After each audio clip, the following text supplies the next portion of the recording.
and that man was an asura, and he damaged his brain, and Uday was in great pain for 3 years until he left his body.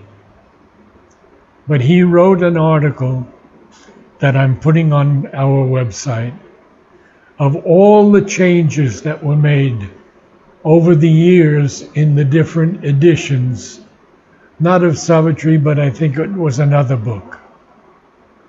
And you can see how these people have fooled around with it. I have to love everyone, so I can't be critical, but you can see where they have added a comma or deleted something or added something else. It's quite shocking, actually.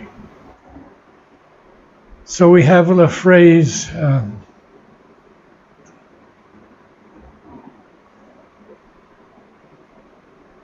thus was something thrown into space. And they changed the first word to this. So I met Richard Hartz, who is the only person who can read Sri Aurobindo's writing 100%. Never has any trouble reading it. And he practically lives in the archives. And I had 32 questions. Why is mother capitalized here? Why is the mother not capitalized here? 3 years later, he comes to me and he says, I have all your answers. And every single one he answered correctly. So he's deeply into Savitri. Are we ready to begin? This is amazing. So, Sri Aurobindo sandwiches the secret knowledge between Aswapati's two greatest experiences, Canto 3 and Canto 5. And today we're on page 56, Book 1, the Book of Beginnings, Canto 4, the Secret Knowledge. As if an unintelligible phrase suggested a million renderings to the mind. Now, a rendering is an interpretation or a rendition. Mostly we would call it an interpretation.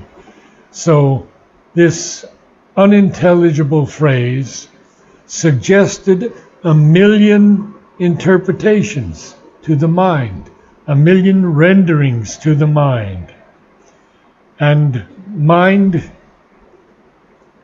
according to Sri Aurobindo, is simply an observer of actuals, an inventor or discoverer of possibilities, but not a seer of the occult imperatives that necessitate the movements and forms of a creation. Now that's a little complex, but it's so important, you see, to know that mind is really in the ignorance. And the only way we can get out of the mind is to rise above it into the spiritual planes of consciousness. So he says to a disciple, the human mind is an instrument not of truth, but of ignorance and error.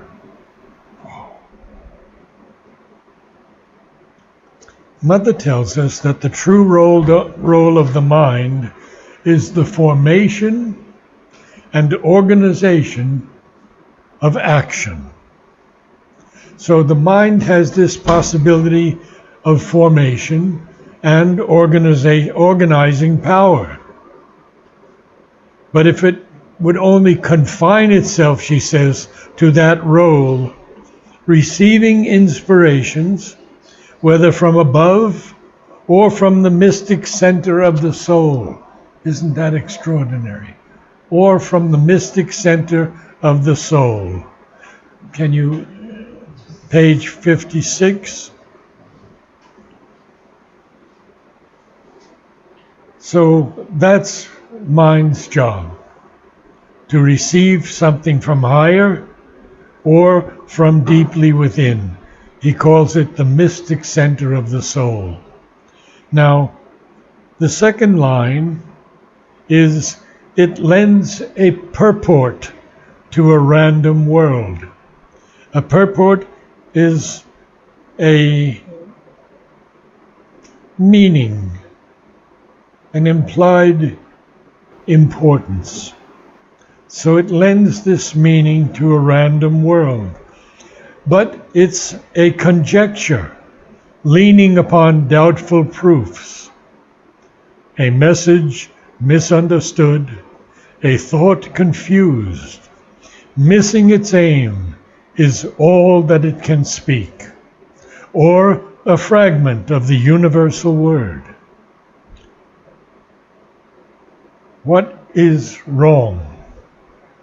It leaves two giant letters void of sense, while without sanction turns the middle sign as if a present without future or past, repeating the same revolutions whirl, turned on its axis in its own inane. So what Sri Aurobindo is telling us here, and he's going to go into it a little deeper, is that these two syllables, alpha and omega, the beginning and the end. So without those, the world is not complete. For without context reads the cosmic page. Its signs stare at us like an unknown script, as if appeared screened by a foreign tongue or code of splendor signs without a key, a portion of a parable sublime. Now, Mother has usually spoken to us in parables. Christ spoke to everyone in parables because it's something that the human mind can more easily understand. So we have the parable of the son who goes away from the father and then finally returns, and instead of being scolded, they have a huge festival for him. And there's another thing from St. Paul when he's speaking to the Corinthians. He says, though I speak with the tongues of angels and have not love, I am as sounding brass.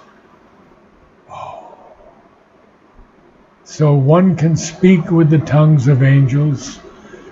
There are evangelists and false yogis who have a little bit of siddhi, a little power, and they can draw thousands and thousands of people.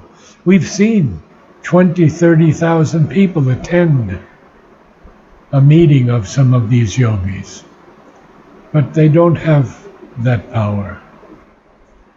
So he says, the grandeur of a useless miracle, wasting itself that it may last a while. A river that can never find its sea. How beautiful. It runs through life and death on an edge of time. It's a prodigal son. Pardon? It's the prodigal son. Good for you. You remembered it, huh? He was called the prodigal son. Right. And prodigal means a wayward son who left the family, who left the field and came back. A fire in the night is its mighty actions blaze, and remote in sovereign. No, this is very important, and this is where I told you he was going to explain more. This is our deepest need, to join once more what now is parted, opposite, and twain. Twain is an old word, old British word, meaning two, just two. What now is parted, opposite, and twain. Remote in sovereign spheres that never meet, or fronting like far poles of night and day.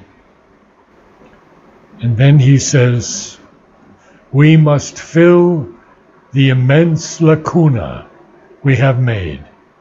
A lacuna is an empty space or a gap. So we have made this gap in life because we are not aware of the divine presence that lives within us.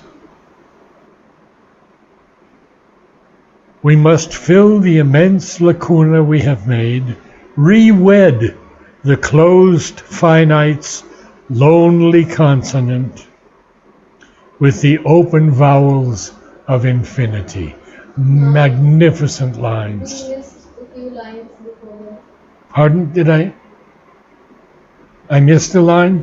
We missed 2 lines before. Okay. Before our deepest need, a fire. After it leaves 2 giant letters of void, or 2 giant letters void of sense after that line.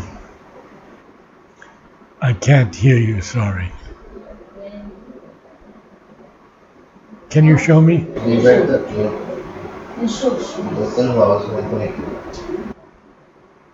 I don't know if it's. Where you is can it? see it. We write this. Yes. Then we missed these 2 lines, and then you started reading from Okay. here. I think. So these 2 lines. Yeah, these 2 lines. A river? From the Sicily. Oh, many lines. Yeah. Oh. Well, okay, let me see how I wasting it's a river that can never find its sea. Right? Only one line. Okay. But I'll go back. Yeah, I see it now. Okay. Thus is the meaning of creation veiled. For without context reads the cosmic page. So we have this huge cosmic page, but it has no context, no meaning. Its signs stare at us like an unknown script, as if appeared screened by a foreign tongue, or code of splendor signs without a key, a portion of a parable sublime. I think I got them now. So everything seems to be an unknown script. We don't know where we're going. We cannot remember where we came from. And yet, it's like a foreign tongue. We don't understand it. But he also says it's maybe a code of splendor signs without a key, a portion of a parable sublime. Ah, that's the key there. Thank you for showing me that. It wears to the perishable creature's eyes the grandeur of a useless miracle. I have been working these last days with a young lady who's typing for me and organizing my experiences over the last 60 years. And she understands this grandeur of a seemingly useless miracle that wastes itself, wasting itself, that it may last a while. A river that can never find its sea. It runs through life and death on an edge of time. A fire in the night is its mighty action's blaze. This is our deepest need, to join once more what now is parted, opposite and twain. Why does he say to join once more? Well, there was a time at the beginning of creation when we have the 10 evolutionary movements of the avatars. And the yogis had seen the supermind, and some of them had even brought it into their own bodies, but they couldn't do it collectively. And Mother and Sri Aurobindo have come, so it is collective now, not individual any longer. And this is what Madhav Pandit told us in a long letter that he wrote to me. He said, in Auroville, it is now the time for collective work. The individual realizations can come later. Interesting statement. But first, there has to be the collective harmony. And that's what we are struggling with now. So, we must fill the immense lacuna we have made. And here he gets into this magnificent vision, this symbol. Re-wed the closed finite's lonely consonant with the open vowels of infinity. A hyphen must connect matter and mind. Oh. The narrow isthmus of the ascending soul. Now, you know what an isthmus is? Anybody? Short projection? No, it's actually a narrow strip of land that is bordered on both sides by water. And I have seen that isthmus in Florida at the space station. And it's very beautiful. So this narrow isthmus, and it's very narrow, huh? It's just water on both sides, and you have a road. So Sri Aurobindo is so clear. The narrow isthmus of the ascending soul. Then he says, we must renew the secret bond in things. How beautiful. That secret bond was there at one time in the Vedic times. You know, Ranganath told me a story that is so beautiful. He said,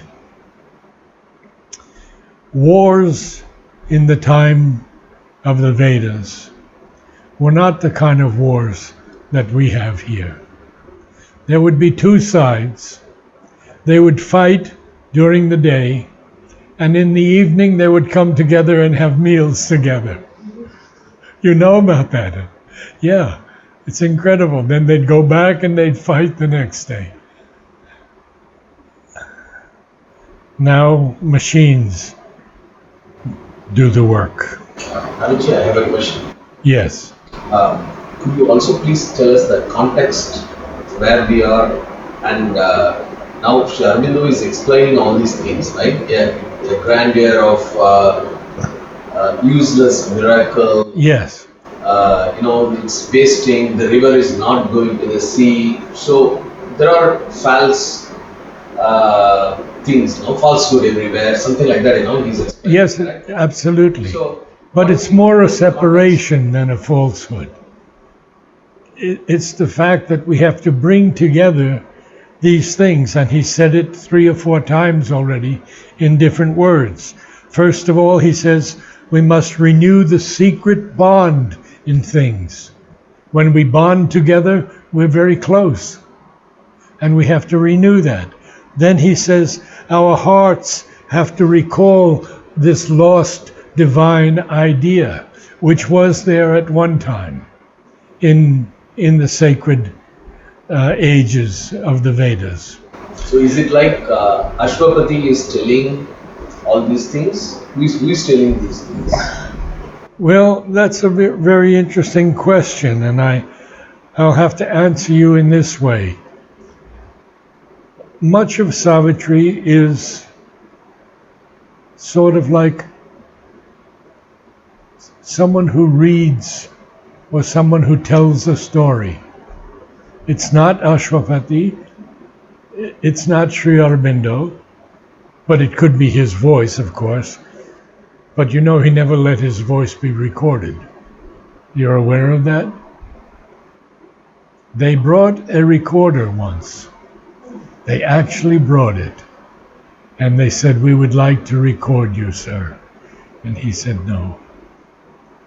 So they were upset, of course. I went to Udar and I said, "Tell me, what was Sri Aurobindo's voice like?" And he said, "A perfect English gentleman." And then I went to Narad and I said, "Narad, what was his voice like?" And he said, "A pure flute." So you see the contrasting statements. They're both correct, of course. What are we on now? 57? Yes. 57, good. Because this is very important. Narad 56 last line. Oh, 56, last line. Okay. Because I want to, our hearts recall the lost divine idea. When we think that the earth has been destroyed 6 times, and Mother tells us that it will not be destroyed a 7th. There will be no 7th pralaya.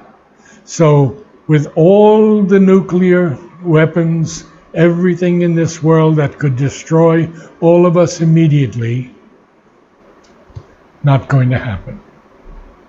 Mother promises us.